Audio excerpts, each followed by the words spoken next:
The Valhari ship was dying. Captain Elvira stood on the bridge of the singing light and watched her crew run from station to station. They moved fast. They shouted at each other, but nothing they did made any difference. The ship's engines had gone quiet, and no one knew how to fix them. The singing light was old, very old. It had belonged to Elvira's family for 11 generations. The ship was made of crystal that grew in special patterns and metal that flowed like water when it was first shaped. At the heart of the ship sat the harmonic drive. This engine did not burn fuel like human ships. Instead, it sang. The crystals inside made sounds at perfect frequencies, and these sounds bent space itself. When the harmonic drive worked correctly, it was the most beautiful sound in the universe. But now, the drive was silent. The crystals had cracked somewhere deep inside, and the song had stopped. Elvira had 4 arms, like all Valhari. Her skin was silver and smooth. She was tall and thin, and she had led this ship for 30 years. In all that time, she had never felt so helpless. "Captain," said Chorus, her young engineer. He was nervous. His silver skin had turned slightly gray, which happened to Valhari when they were scared. "I have tried everything. The drive will not respond. I think something is broken at the core level. Can you fix it?" Chorus looked at the floor. "I do not know how. This technology is very old. We maintain it through tradition. We do the same things our ancestors did. But I do not truly understand how it works." This was the truth that no Valhari liked to admit. Their technology was ancient and powerful, but they had forgotten how to build it. They only knew how to keep it running. When something truly broke, they were lost. The singing light drifted near a small space station called Kara 7. It was not an important station. Mostly, it served as a repair stop for ships passing through this part of space. Small businesses operated there. Mechanics fixed broken ships. Traders sold supplies. Families lived in small apartments near the outer ring. Elvira looked at the station through the main screen. She did not want to ask for help there. The station was run by humans, and Valhari did not think much of humans. They were a young species. They had only been traveling in space for a few hundred years. The Valhari had been sailing between stars for 10,000 years. To ask humans for help felt wrong. It felt shameful that the ship was dying. In 3 or 4 hours, the harmonic drive would crack completely. Then the core would explode. Everyone on board would die. Elvira closed her eyes. She had no choice. "Send a distress signal," she said quietly. "General frequency. Ask if anyone can help." Far below, on Kara 7, a man named Taiho was working on a broken cooling system. He was 34 years old. He had brown eyes and rough hands covered in small scars from years of work. His hair was cut short because long hair got in the way. When he worked inside engines, Taiho had been a mechanic for 15 years. He fixed ships. All kinds of ships. Big ones, small ones, fancy ones, cheap ones. He had learned his trade from his grandmother, a woman named Yunji, who had tuned pianos back on Earth before humans ever went to space. She had taught him that every machine had a voice. You just had to learn how to listen. "Every machine wants to work," Grandmother Yunji used to say. "When it breaks, it is crying out for help. Your job is to hear what it needs." Taiho never forgot those words. His repair shop was small and crowded. Tools hung on the walls. Parts sat in boxes on the floor. The air smelled like oil and metal.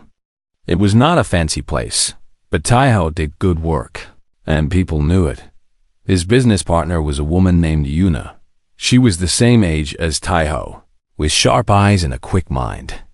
She did not fix ships. Instead, she handled the money, the paperwork, and the customers. Without her, Taiho would have gone bankrupt years ago. He was good with machines, but bad with people. Yuna was the opposite. She was sitting at her desk, looking at numbers on a screen, when the distress signal came through. "Velahari ship," she said, reading the message. "Their engine is broken. They are asking for help." Taiho stopped working. He looked up at the ceiling, as if he could see through it to the stars above. For a moment, he was very still. "I can hear it," he said softly. Yuna frowned. "Hear what?" "The ship. It is making a sound. Very low. Most people cannot hear it." He put down his tools and stood up. "It is in pain. Taiho, that is a Velahari ship. They do not like humans. They think we are children. They will not even let you on board. Their ship is dying. They will not pay you. Velahari never admit they owe anything to humans. It is against their pride." Taiho picked up his toolkit. It was old and worn, held together with tape in some places. Inside were simple tools, wrenches, screwdrivers, a frequency analyzer that had belonged to his grandmother, and a set of tuning forks that Yunji had given him when he was 12 years old. "I am going," he said. Yuna sighed. She knew that look on his face. When Taiho decided to help a broken machine, nothing could stop him. "Fine," she said. "But when they throw you off their ship, do not say I did not warn you." Taiho took a small shuttle to the Velahari ship. As he got closer, the sound grew louder. To his ears, it was like a scream. Something inside that beautiful crystal ship was broken, and it was crying out in a frequency that most beings could not hear. But humans had strange ears. They could hear sounds that were very low, sounds that traveled through solid objects, sounds that the Velahari, with their different biology, could not detect. The Velahari let him dock, but only because they were desperate. When Taiho stepped onto their ship, 12 crew members stared at him. Their silver faces showed no expression, but their body language was clear. They did not want him here. Captain Elvira walked toward him. She was much taller than Taiho. She looked down at him the way an adult might look at a small child. "We did not request human assistance," she said. Her translator made her voice sound flat and cold. "No," Taiho agreed. "But your harmonic drive is screaming. I can hear it. 3 hours, maybe 4, before it cracks completely. Then you will have a core explosion." Coris, the young engineer, stepped in front of him. "You cannot possibly understand our technology. It is older than your species." Taiho looked at the young alien calmly. He was not angry. He was not insulted. He had heard these words before, many times. People always underestimated him. They saw his simple clothes and his old tools, and they thought he was nobody. But Taiho knew something that they did not. Sound was sound. Vibration was vibration. It did not matter if a machine was built by humans or Velahari or anyone else. All machines followed the same rules. And all machines had a voice. "Sound is sound," Taiho said simply. "Your drive is out of tune. Let me listen. If I cannot help, I will leave." Captain Elvira looked at him for a long moment. Then she looked at her ship, at the dark screens and the silent engines. She thought about her crew. She thought about her family ship, passed down for 11 generations. She stepped aside. "Show him to the engine room," she said. Coris looked shocked. "Captain, do it." And so Taiho walked into the heart of the singing light, carrying nothing but an old toolkit and the lessons his grandmother had taught him long ago. Behind him, the Velahari watched with doubt in their eyes. They did not know yet what this simple human mechanic could do, but they would learn. The engine room of the singing light was the most beautiful place Taiho had ever seen. The walls were made of crystal that glowed with soft blue light. Metal flowed in curves along the ceiling, shaped in patterns that looked like frozen rivers. Everything seemed alive. The room breathed. It pulsed. Even broken, even dying.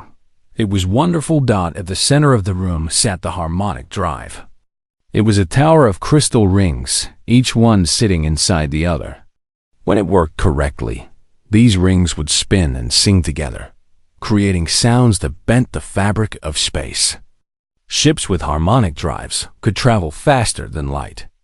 They could cross the galaxy in days instead of years, but now the rings were still. The crystals were dark, and that terrible low sound filled the air, a sound like crying. Taiho stood at the entrance and listened. The Volhari crew had followed him. They stood behind him, watching. Captain Elvara was there too. None of them believed this human could help, but they had no other choice. Their own engineers had failed. Chorus, the young engineer, crossed his forearms over his chest. Well, what are you waiting for? Fix it. Taiho did not answer. He closed his eyes and listened. 1 minute passed. Then 2, then 5. The Velhari began to whisper to each other. Some of them laughed quietly. This human was a fool. He was just standing there with his eyes closed. He was wasting their time, but Taiho was not doing nothing. He was listening very carefully. He was hearing things that no Velhari could hear.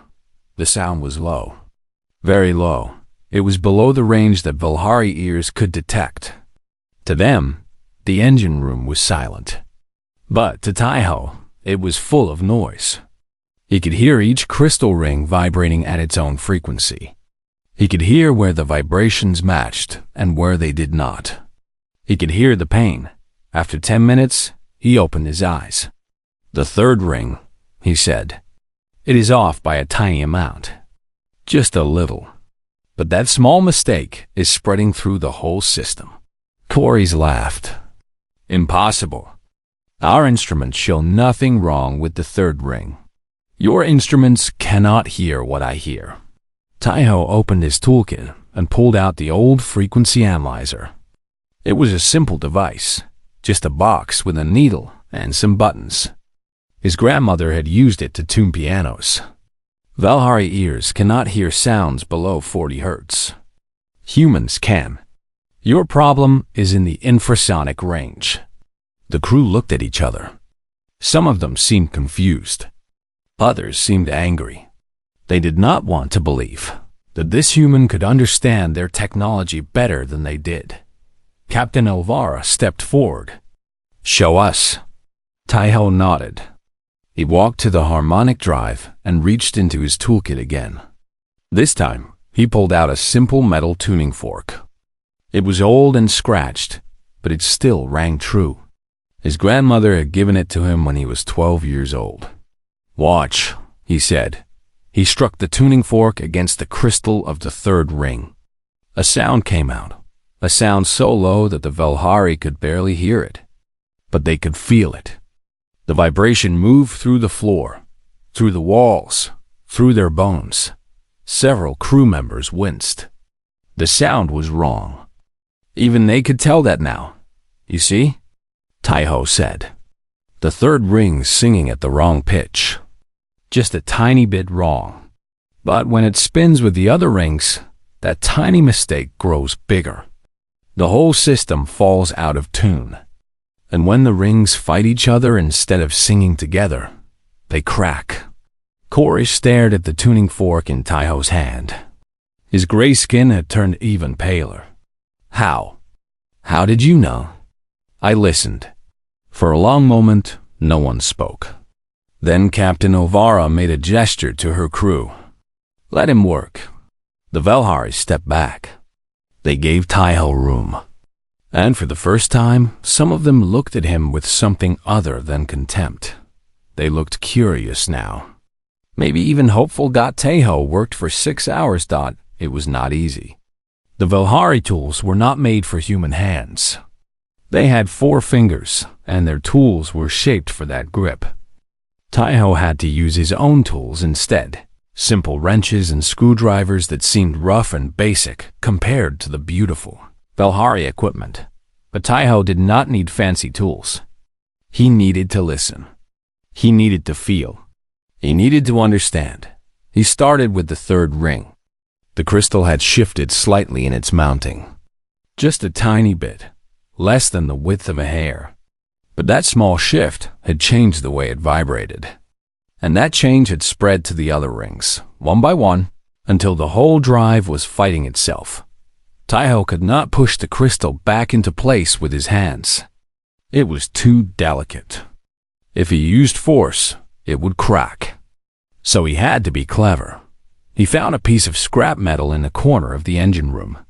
He bent it into a wedge shape. Then he slid the wedge under the crystal, very slowly, very carefully. He used a wrench as a lever, applying pressure little by little dot as he worked. He hummed. The Valhari watched him with confusion. Why was this human making noise with his mouth? Was it some kind of ritual? Was he praying? Taiho was not praying. He was using his voice as a tool. By humming at specific frequencies, he could feel when the crystal responded. When the humming and the crystal sang together, he knew the crystal was moving toward the right position. His grandmother had taught him this trick. "Your voice is the most sensitive tool you own," she used to say. "Learn to use it." Hour after hour, Taiho worked. He adjusted the third ring. Then he checked the fourth ring and found it had drifted too. He adjusted that one as well. Then the fifth ring. Then the second. Yuna called him on his communicator after 5 hours. "Taiho, the station master is asking questions. The Valhari consul says you are trespassing. They want you to leave." "Tell them I am almost done," Taiho said. He wiped sweat from his face. His hands were tired. His back hurt from bending over the drive for so long. But he was close now. So close. "Are you actually almost done?" Taiho looked at the crystal rings. They were glowing brighter now. The dark spots were fading. Yes, one more adjustment. The final adjustment was the hardest. The first ring, the innermost one, had been damaged by the cascade of bad vibrations. A tiny crack had formed on its surface. Taiho could not repair the crack, not with his simple tools. But he could change the way the ring vibrated so that the crack did not matter. He thought about the problem for a long time. Then he took a small piece of metal and attached it to the ring at exactly the right spot. The extra weight changed the ring's balance. It changed the frequency. And when Taiho hummed again, testing the result, he heard something beautiful. The ring sang true. He stepped back and looked at the harmonic drive. All the rings were in position now. All of them were balanced. All of them were ready. "Start the drive," he said. Coris hesitated. "Are you sure?" "Yes." The young engineer walked to a control panel. He touched several buttons. And then, slowly, the crystal rings began to spin. They spun faster and faster. And as they spun, they began to sing. The sound filled the engine room like light fills a dark space. It was pure. It was perfect. It was the most beautiful thing the Valhari had heard in weeks. Some of them cried. Coris fell to his knees. Even Captain Elvara's silver face showed emotion for the first time. The singing light was singing again. Taiho packed his tools quietly. He was tired. He wanted to go home and sleep. But he felt good. He had helped a machine that was in pain. That was what he did. That was who he was. "The drive should work for about 6 months," he said to Captain Elvara. "But you need a proper Valhari shipwright to fix the crack in the first ring. I could not repair that completely. It will need replacement eventually." Elvara stared at him. Her forearms hung at her sides. She seemed unable to speak. Finally, she found her voice. "Human, what payment do you want for this?" Taiho named his price. It was his normal rate for 6 hours of work. Fair, but not expensive. Enough to pay for supplies and keep his shop running for another month. Elvara's expression changed again. This time, Taiho could read it. She was confused. And something else. She was ashamed. You saved a ship worth more than this entire station, she said slowly. And you ask for this small amount? Taiho shrugged. That is the job. But Ilvara shook her head. Something was happening that Taiho did not understand. The crew had stopped crying. They were watching their captain now, waiting. The air in the engine room felt heavy with meaning. No, Ilvara said. This price is not acceptable. And before Taiho could argue, she began to explain something that would change his life forever. Taiho did not understand what was happening. He had fixed the ship. He had named his price. It was a fair price, not too much and not too little. He expected the Velhari captain to pay him and send him home. That was how things worked. You did a job. You got paid. Simple. But Captain Ilvara was not reaching for money. Instead, she was looking at him with an expression he could not read. Her silver skin seemed to glow in the light of the newly singing engine. Her forearms were folded in a way that seemed formal, like she was preparing for something important. Human, she said. Your price is too small.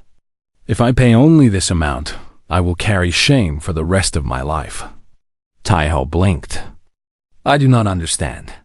Among my people, there is a law. A very old law. It is called Tavarith. Ilvara spoke the word carefully, as if it tasted sacred in her mouth. When someone does you a great service, a service so big that normal payment cannot match it, you must offer Tavarith. This means you are bound to them until you give them something of equal value. But I just fixed your engine. It was not that hard. Coris, the young engineer, made a strange sound. It might have been a laugh, or it might have been disbelief. Not that hard? I studied harmonic drives for 20 years. I could not do what you did. No Velhari on this ship could do what you did. You heard sounds we cannot hear. You understood things we forgot long ago. Your grandmother's technology is not broken, another crew member added. It just needed someone who knew how to listen. We lost that knowledge. He brought it back. Taiho looked around the engine room. All 12 crew members were staring at him. Their faces were different now. The contempt was gone. In its place was something else. Respect, maybe. Or wonder. Captain Ilvara continued. This ship has been in my family for 11 generations. My great-great-grandmother flew it across the galaxy when humans were still learning to build fire. The song of this engine is the song of my ancestors. When it went silent, I thought we had lost them forever. She stepped closer to Taiho. He had to look up to see her face. She was so much taller than him, but somehow, in this moment, she did not seem to be looking down at him. You gave us back their voice, she said softly. How can I pay for that with money? Taiho did not know what to say. He had never thought about his work this way. To him, the ship was a machine. Machines broke. He fixed them. That was all. That was all. But to these Velhari, the ship was something more. It was family. It was history. It was memory. He thought about his grandmother's tuning forks sitting in his toolkit. He thought about the way she had smiled when she gave them to him, when he was just a boy. He thought about how he would feel if someone saved something that precious to him. I understand, he said finally. But I do not need a reward. I was happy to help. That is not your choice to make. Ilvara's voice was firm, but not unkind. Tavarith is not about what you need. It is about what is right. If I do not offer it, I insult you. I insult your work. I insult everything you gave us today. She raised one of her 4 hands. The gesture meant something important. Taiho could tell, but he did not know what. I offer you Tavarith. Until I have given you a service of equal value to what you gave me today, you are kin to my house. You are family to House Vethran. My debts are your debts. My enemies are your enemies. And when you call for help, I must answer. The engine room fell completely silent. The only sound was the singing of the harmonic drive, beautiful and pure.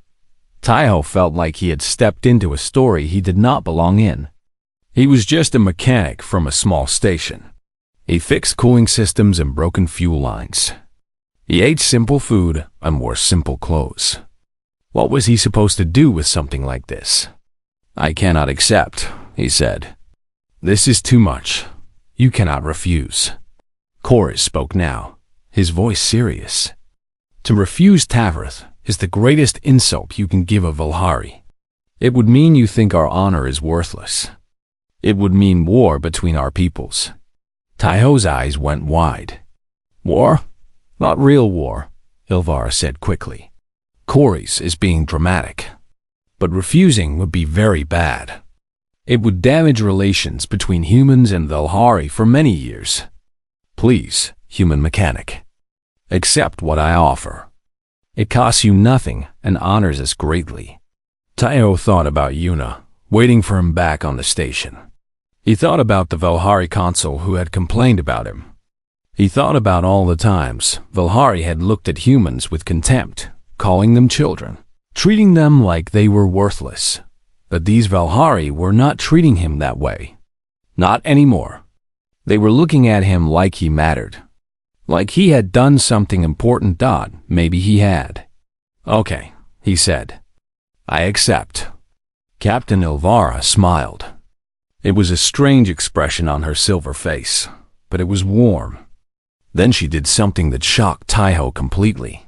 She knelt. The tall, proud captain of the Singing Light went down on her knees in front of a human mechanic. She took his rough, scarred hand in her 4 smooth fingers, and she pressed her forehead to the back of his hand. You are Tavrith kin, she said. When you call, House Vethran will answer. One by one, the crew followed their captain. 12 Valhari knelt before Taiho, pressing their foreheads to the floor. Even Corey's, who had mocked him just hours ago, bowed so low that his silver hair touched the ground. Taiho stood there, embarrassed and confused. He did not know what to do with his hands. He did not know where to look. He was just a mechanic. He fixed things. He was not supposed to have aliens kneeling in front of him. But here, they were. An hour later, Taiho returned to Kara 7. The small shuttle docked at his repair bay, and he walked back into his shop like nothing had happened. Yuna was waiting for him. Her arms were crossed, and her face showed she had been worried. Well, she said, did they throw you out? No. Taiho set down his toolkit.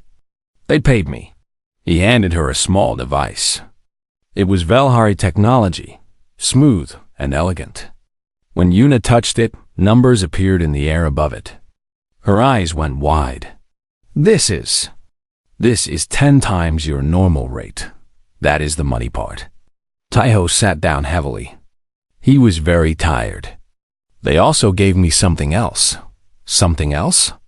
Taiho tried to explain what had happened. He told her about Tavrith, about the kneeling, about becoming kin to House Vethran. As he spoke, Yuna's expression changed from confusion to surprise to something that might have been fear. Do you understand what this means? She said. You are connected to one of the oldest Valhari noble families. If they go to war, you are part of it. If they make treaties, you are included. This is not just a payment. This is a relationship. A permanent one. I know. Taiho rubbed his eyes. I tried to refuse. They would not let me. Of course, they would not let you. Valhari take these things seriously. When they say you are family, they mean it. Taiho looked at the Valhari device on the table. It was beautiful, like everything they made. But it felt heavy somehow. Like a weight he had not asked to carry. I just wanted to fix a ship, he said quietly. Yuna sighed. She walked over and put her hand on his shoulder.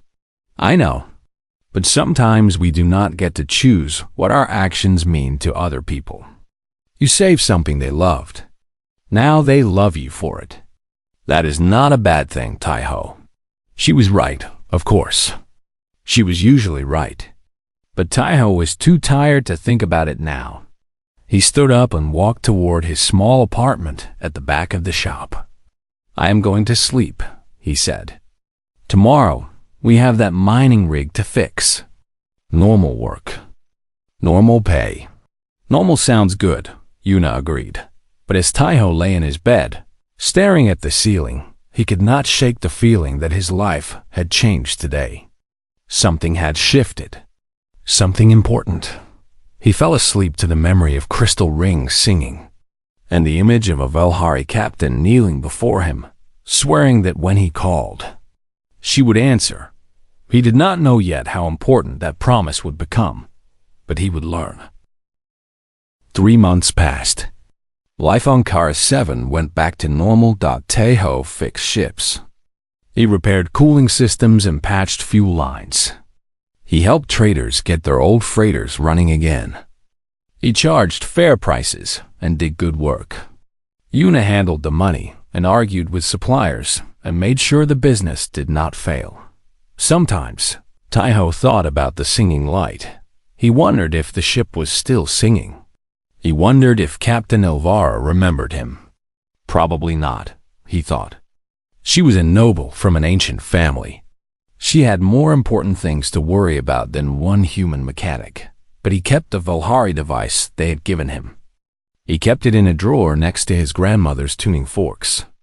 Sometimes, late at night, he would look at it and remember the feeling of crystal rings coming back to life. Then, on a quiet morning 3 months after the singing light departed, everything changed. Tai-ho was eating breakfast when the alarm started. It was a sound he had never heard before, a deep, loud horn that echoed through the entire station. All the lights turned red while Yuna ran into the room. Her face was pale. Pirates, she said. Tai-ho stood up so fast he knocked over his chair. What? 15 ships just dropped out of hyperspace. They are surrounding the station. The station master is on the emergency channel. They ran to the main room of the shop, where a large screen showed the station master's face. She was an older woman named Hana, and Tai-ho had known her for years. She was usually calm and strong, but now her voice was shaking. Attention all residents of Kara 7. We are surrounded by a pirate fleet calling themselves the Red Wake. They have jammed our communications. We cannot call for help. They are demanding that we surrender all cargo and currency. If we do not comply within 2 hours, they will destroy the station. The screen showed an image from the station's external cameras. 15 ships hung in space around Kara 7. They were ugly ships, covered in weapons and armor. Each one was bigger than anything the station had.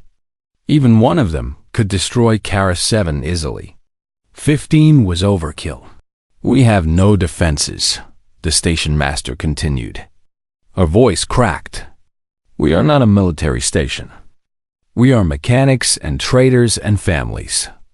I am going to negotiate, but I want everyone to prepare for the worst. If you have evacuation pods, get to them. If you do not, I am sorry. The screen went dark. Yuna sat down heavily. Her hands were trembling. This is it. This is how it ends. Tai-ho did not answer. He was thinking. His mind was racing through options, but there were none. They had no weapons. They had no way to call for help. They had nothing. Then he remembered.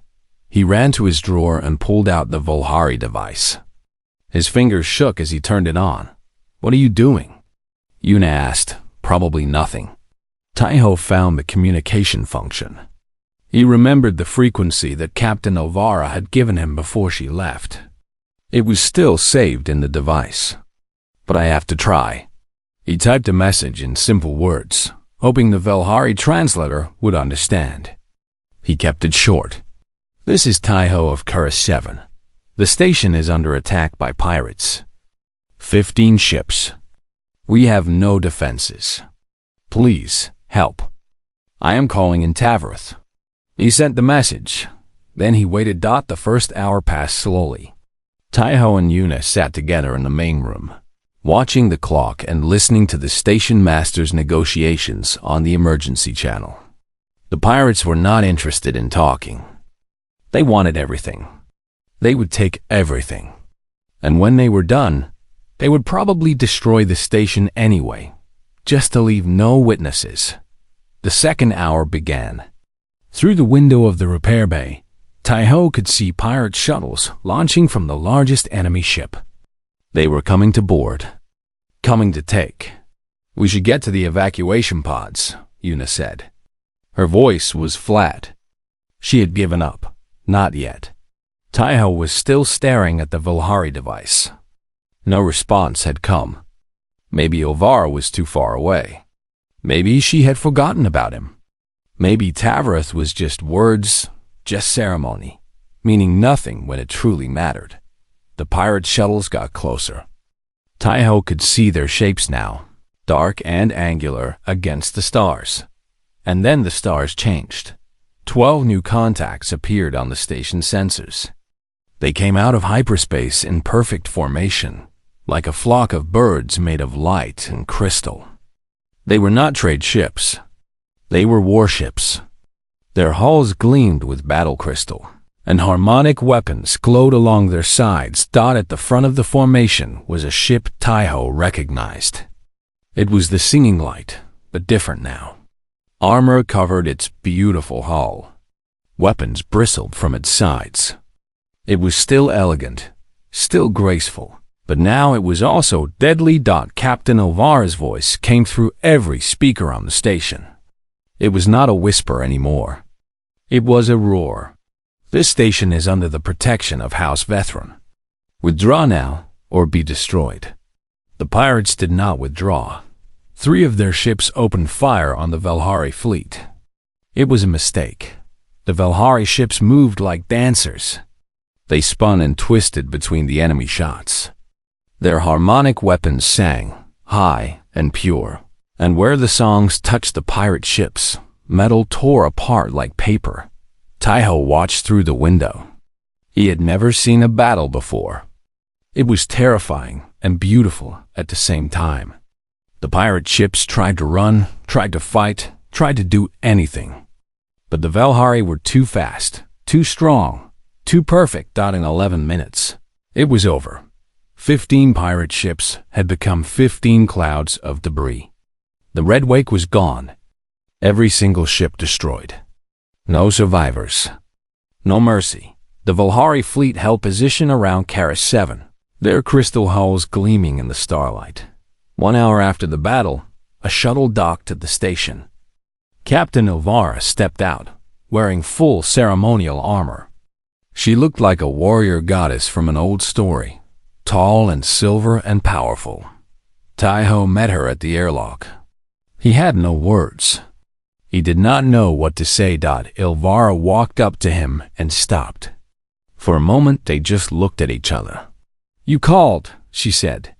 Her voice was gentle now, like it had been in the engine room months ago. "I did not expect." Taiho gestured at the window, at the Vilhari warships hanging in space. "This is too much. You brought a war fleet. You destroyed 15 ships. For one small station. For you." Ilvara shook her head. "Not for the station. For you. You are Tavareth kin. When you called, I answered. This is what the word means. But you could have been killed. Your crew could have been killed. For strangers. For humans. You are not a stranger." Ilvara reached out and touched his shoulder. The gesture was awkward. She was not used to human contact. But it was warm. "You are family. And family protects family. This is the law. This is the way." Taiho felt tears in his eyes. He was embarrassed by them, but he could not stop them. 3 months ago, the Vilhari had looked at him with contempt. They had called humans children.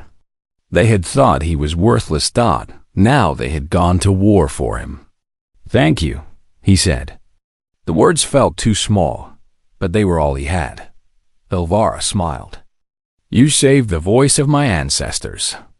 I saved the home of your present. The debt is balanced now. Tavroth is fulfilled.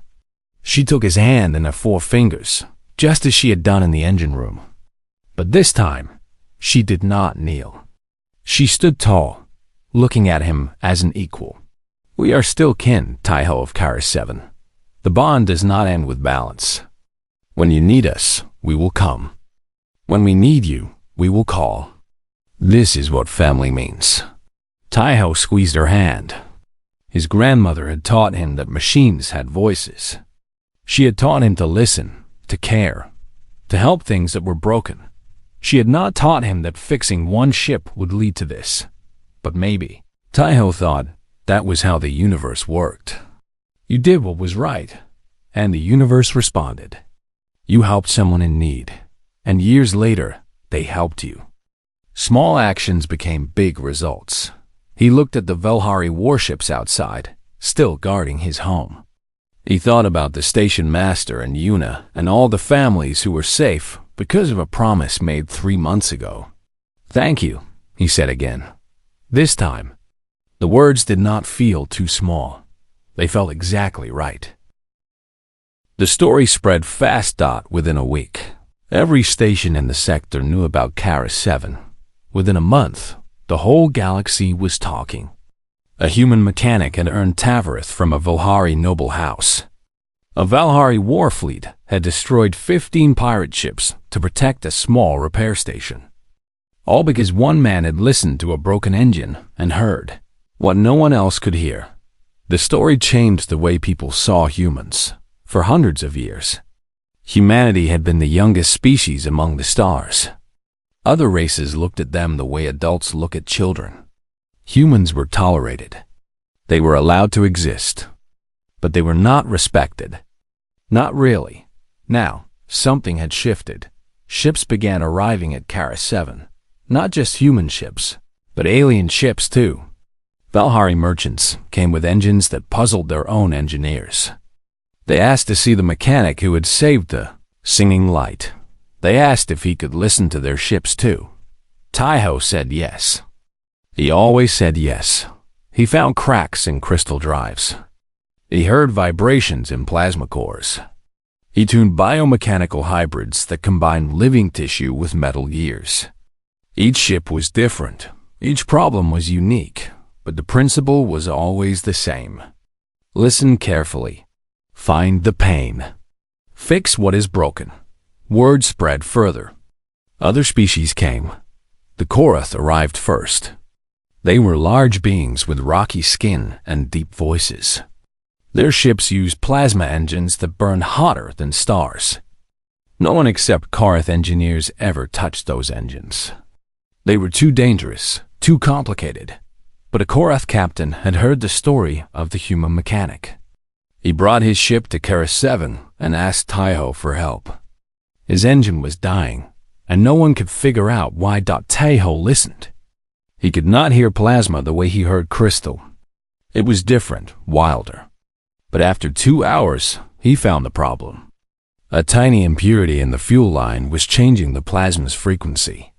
It was like a small stone in a river, creating ripples that grew into waves. He fixed it in 30 minutes. The Korath captain stared at him. How did you know? I listened, Taiho said simply. After the Korath came the Silith. They were thin, delicate beings who looked like they were made of glass. Their ships were biomechanical, half alive and half machine. Most engineers were afraid to touch them. What if you hurt the living parts? What if you killed the ship? Taiho was not afraid. He treated the Silith ships the same way he treated all machines, with respect and patience. He listened to them. He talked to them. He asked them what was wrong, and they answered. Yuna had to hire help. Then she had to hire more help. Their small repair bay grew into a proper dock, then into a complex that covered half the station. Ships waited in line to see Taiho. Species that had never trusted humans before paid good money for his services. One night, After a long day of work, Taiho and Yuna sat together in the office that had once been their entire business. Now it was just a small room in a much larger building. "You never wanted this," Yuna said. She was smiling, but there was something sad in her eyes too.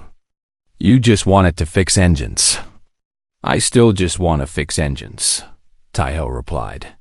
He was looking at his hands.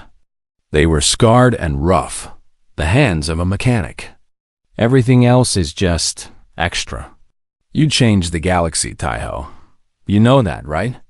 The way humans are treated now. It is different. Other species respect us.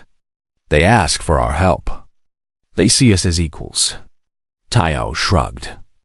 "I did not mean to change anything. I just fixed a ship. That is why it worked." Yuna leaned back in her chair.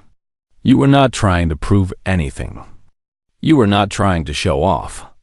You just saw something broken and wanted to help. That is rare in any species." Taiho thought about his grandmother. She had never tried to change the world either. She had just tuned pianos, one at a time, making sure each one sang true. She had taught him that small things mattered, that every machine deserved care. That listening was more important than talking. She would have been proud of him. He liked to think so. Anyway, 1 year after the pirate attack, Captain Elvara returned to KHARI-7. She came alone this time, without a war fleet. Just one small shuttle, carrying one tall Velhari in simple robes instead of armor. She found Taiho in his workshop, exactly where she expected, surrounded by engines and tools. "You are still working," she said. There was fondness in her voice. "There is always work." Taiho wiped grease from his hands. "Ships keep breaking. I keep fixing them." Elvara smiled. Then she reached into her robe and pulled out a small box. Inside the box was a tuning fork, but not an ordinary one. It was made of crystal, the same crystal as the singing light's harmonic drive. It glowed with soft blue light. "A gift," Elvara said. "We grew it from a fragment of my ship. It is attuned to your voice. When you strike it, it will sing a song that matches your heart." Taiho took the tuning fork carefully. It was beautiful. It felt alive in his hands, warm and humming with hidden power. "I cannot accept this," he said. "It is too valuable. You always say that." Elvara laughed, a sound like silver bells. "And you always accept anyway. Take it, Taiho. Take it and remember that you are family to House Veteran, now and always." Taiho struck the tuning fork against his palm. The sound that came out was like nothing he had ever heard. It was pure and perfect, a tone that seemed to fill the room with light. It matched something deep inside him, something he could not name. His grandmother had taught him that every machine had a voice. Now he held a machine that sang with his own voice. "Thank you," he said. Elvara took his hand. "My people have a saying. We say that the universe is a song, and every being adds their voice. For 10,000 years, we believed our voices were the purest. We believed young species like yours had nothing to teach us." She looked at the workshop around them, at the ships from a dozen different worlds, all waiting for one human mechanic to listen to them. "We were wrong," she said. "Your voice, Taiho. Your people's voice. You find harmonies we never knew existed. You hear what we cannot hear. The universe is richer for your singing." Taiho looked at the crystal tuning fork in his hand. He thought about his grandmother, who had taught him to listen. He thought about Yuna, who had kept him from failing. He thought about Captain Elvara, who had gone to war for him. He thought about all the ships he had fixed, all the voices he had heard, all the small repairs that had somehow added up to something bigger than himself. "I am just a mechanic," he said quietly. "Yes," Elvara agreed. "And that is why you matter." She squeezed his hand once more, then turned and walked back toward her shuttle. Taiho watched her go. Then he struck the crystal tuning fork again, just to hear it sing. The note rang out across the workshop, pure and perfect. Somewhere far away, the singing light heard its echo and sang back. And in his small workshop, on a small station in a quiet corner of the galaxy, one human mechanic smiled and returned to his work. There were always more ships to fix. There were always more voices to hear. And as long as there were machines that needed help, Taiho would be there to listen. The end.